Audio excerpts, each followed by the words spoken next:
nervosa.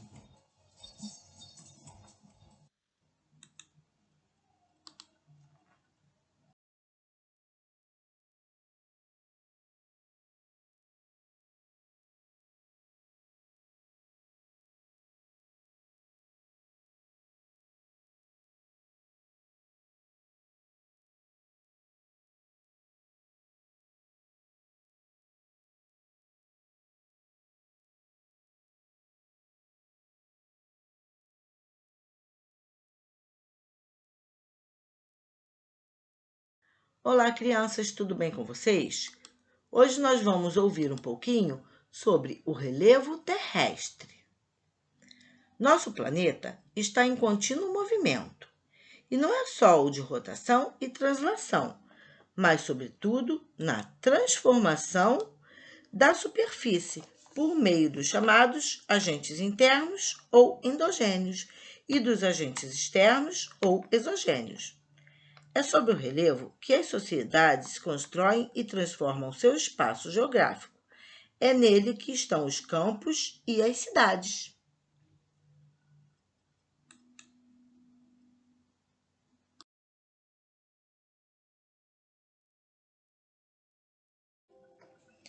O relevo é irregular, com ondulações e rebaixamentos. Muitas vezes, dependendo do lugar onde moramos ou estamos, é difícil identificar o tipo de relevo. Uma das características importantes na diferenciação das formas do relevo é a altitude. A altitude de uma montanha, por exemplo, é a distância vertical entre o nível do mar, que equivale a 0 metro, e seu ponto mais elevado. Em geral, são 4 as principais formas de relevo na superfície terrestre: planície, planalto, planícies. São superfícies geralmente planas e de baixas altitudes, formadas pela decomposição e pelo acúmulo de sedimentos trazidos pelas águas dos rios, mares ou lagos. Desde as civilizações mais antigas, as áreas de planície são muito povoadas. Além de serem um relevo relativamente plano, o que facilita os deslocamentos, contam com a fertilidade dos solos devido à presença de rios.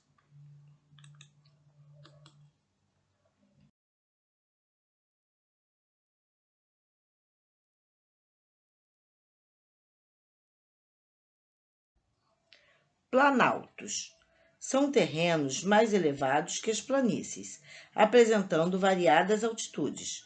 Em geral, são bastante antigos e sofrem grande desgaste erosivo.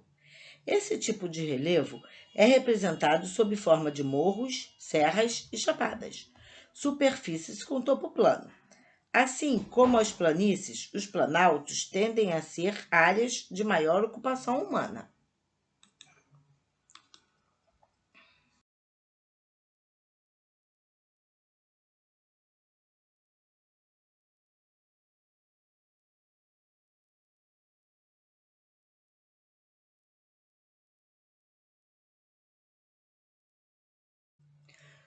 Montanhas são as grandes elevações do terreno, as maiores altitudes da superfície terrestre.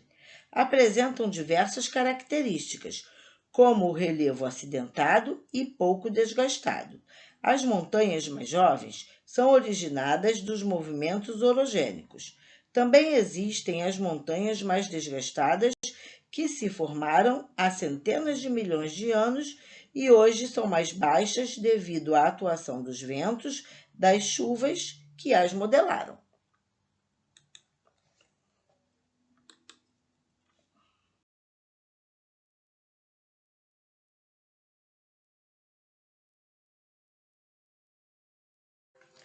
Depressões. As depressões são terrenos mais ou menos planos, situados abaixo do nível dos terrenos vizinhos, onde também predominam o acúmulo de sedimentos e o processo de sedimentação. Se a depressão estiver acima do nível do mar, denomina-se relativa. Se estiver situada abaixo, denomina-se absoluta. A maior depressão absoluta do relevo terrestre é o Mar Morto, situado a cerca de 400 metros abaixo do nível do mar, entre Israel e Jordânia, na Ásia.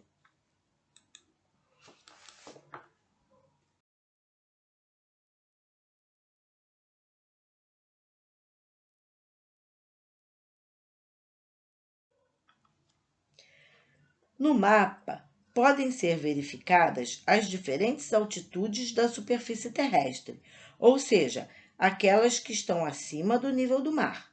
Para entender essa representação cartográfica, verifique na legenda que diferentes cores são utilizadas para elevações distintas. Então, você vai observar aqui na legenda e ver no mapa de acordo com as cores.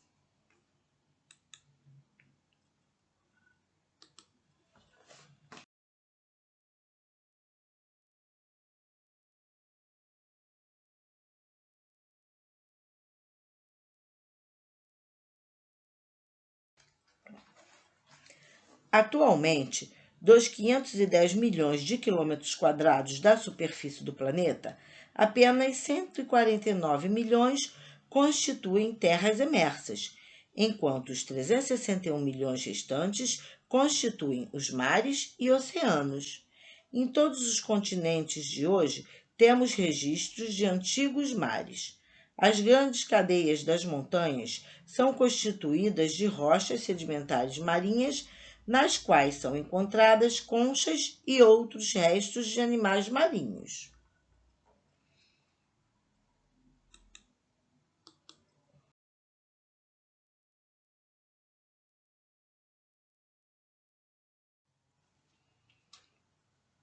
Hoje, a maior elevação da Terra é o Everest, com cerca de 8.850 metros.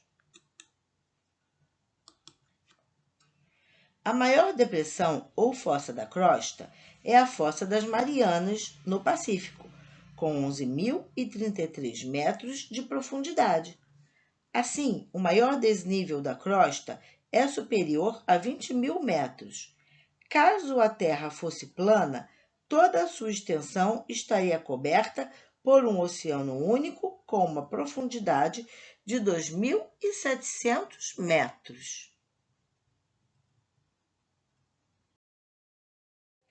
Muito embora, durante os seus 4,6 bilhões de anos de vida, a Terra tenha sido submetida incessantemente à ação erosiva da água, do vento e do gelo, sua superfície está longe de ser uniforme. Enquanto os mares eram preenchidos de sedimentos, forças internas semelhantes àquelas que produzem os terremotos e vulcanismos elevavam o pacote sedimentar depositado até a altura dos continentes, produzindo dobras, fraturas e metamorfismo, transformando-se em grandes cordilheiras. E entre essas cordilheiras, outros mares surgiam, o que parece ser uma luta entre as forças da elevação e da erosão para formar uma terra de altas montanhas ou extensas planícies é, na realidade, o delicado equilíbrio entre as duas forças que mantém no globo suas conhecidas características. Bem, gente, esse foi o recadinho de hoje, tá? Espero que tenham entendido. Deem um like e até o próximo vídeo.